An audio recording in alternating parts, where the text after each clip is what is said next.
So Kat and I are going to show you an excerpt of the current work that I am touring, Black Girl Linguistic Play.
The creative process for this work, Black Girl Linguistic Play, was life-changing.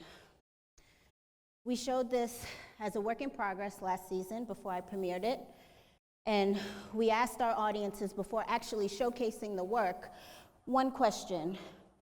When you hear the phrase, Black girl, what comes to mind? We have heard both positive and negative descriptions, but there was one experience for me that really changed the course of the creative process and the way I think about performance. We were speaking to a group of high school students, and two of my dancers were out front and they were engaging the students, and I was behind the curtain because I was going to show an excerpt of the work, and my dancers asked the question, and all I started hearing were negative words. Loud, ignorant, ghetto, angry. I was excited that day to have an educational experience with these students. I was going to tell them about rhythm and social dance and how you can use your body as a way of expression to protest and to heal and express how you feel about everyday experiences. But instead, I witnessed myself being reduced to a stereotype. As a choreographer, I have the freedom to create a safe space for myself and my dancers. But that was the first time that danger came into that safe space by simply asking one question. What I wanted to do, I didn't want to dance. And that was the first time in my life that I didn't want to dance in my own home. But I knew I had to, because when I looked out and heard those words, I also saw people mimicking the gestures that they associated with Black girls. And before that, when I heard them, I heard the assurance in their voice, and I automatically assumed that these were Black students that were indicting those stereotypes. And when I looked out in the audience, it was all white. And not only did I see them doing the gestures, but I also saw them pointing to the few Black girls that were in the audience. And at that point, I knew I had to go out. I had to make eye contact with those girls to let them know that it was okay. I wanted to walk out and grab the mic from my dancers and have a very serious conversation about stereotypes. But instead, I thought, what better way to prove my point is to use the thing that I use every day to communicate, to use my body. In a world where Black girls and Black women's bodies are sexualized, when Black girls are treated as adults when they're only children, it mattered now more than ever to show the dimensions of my gesture and to show my humanity. And I went out and I danced my dance. And I created and took back that safe space. And at the end, I asked the students what they saw.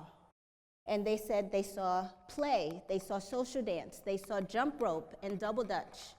And I asked them, well, why, when we asked you what you thought of Black girls, were the only things that came up were negative? I also told them that my feelings were hurt. Some people should say, oh, you shouldn't tell younger generation how you feel. But I thought it was important for them to know that the stereotype and the caricature, the mask that they were building, there was a person behind that mask, and I had feelings. And I also told them that it was hard for me to have a discussion with them because they were the younger generation, which tells me that this cycle of judgment is still going on. And when are we going to stop with our preconceived notions? And I also asked them one final question. How would they feel if they were sized up before someone even met them? Two very important things happened because of that. Because I went out and looked for Black girls, I decided that that was a ritual that I was going to do. So during every performance, I made sure to make eye contact with Black girls and Black women in the audience. When I named my work Black Girl Linguistic Play, I knew that based on the title, people were going to make clear decisions about whether they were going to see the work or not. But the beautiful thing is, because I named it Black Girl Linguistic Play, every city that we have been in, we have had Black girls and women of every generation in the audience. The other thing was a realization. While I was asking my audiences how they felt about the phrase, I realized that I never asked myself what I thought the phrase meant in my creative process or for my dancers. And using chalk as a way of building this world of memory and childhood, we created a wall of chalk.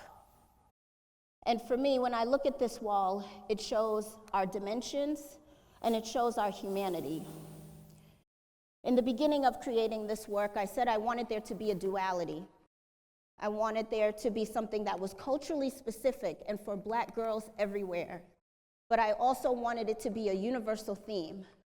So regardless of whether you are not Black or a girl, you can't say you don't know this story, because this is about the human condition, childhood, memory, friendship.